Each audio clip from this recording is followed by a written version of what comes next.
પુરુષ એ માટે કમાય છે કારણ કે તે તેમના પરિવારને ખુશ રાખી શકે, એમની પત્નીને ખુશ રાખી શકે, એમના સપના પૂરા કરી શકે.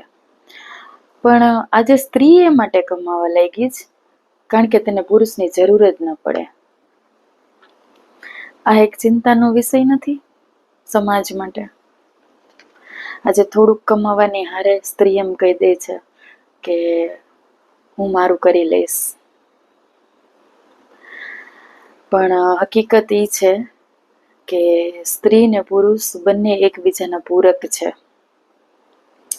જવાની હશે ને ત્યાં સુધી તો દરિયો પાર કરી જાઉં, પણ ઘટપણ આવશે, એક સમય આવશે ને ત્યારે પાણીનો ગલાસે નહીં ભરાય.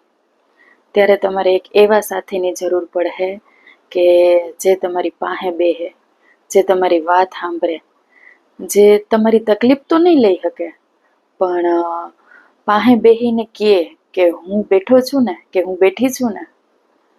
ત્યારે એ સાથની જરૂર પડશે. શરીરથી નહીં, મનથી સાથની જરૂર પડશે, માનસિક રીતે સાથની જરૂર પડશે. બંને એ સાબિત કરવાનું જ મૂકી દઈએ તો કે હું મહાન છું કે તું મહાન છે. બંને એકબીજાના પૂરક જ છે. એક સમય હતો જ્યાં પુરુષ સ્ત્રીને દબાવીને રાખવા માંગતો, અને અત્યારે એ સમય છે કે સ્ત્રી પુરુષને દબાવીને રાખવા માંગે છે. બંને ખોટા છે.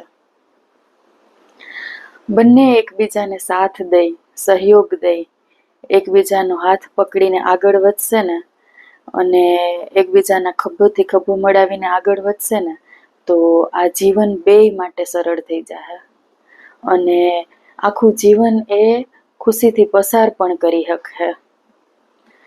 સ્ત્રી અને પુરુષ બંને એકબીજા વગર અધૂરા જ છે. જય શ્રી કૃષ્ણ.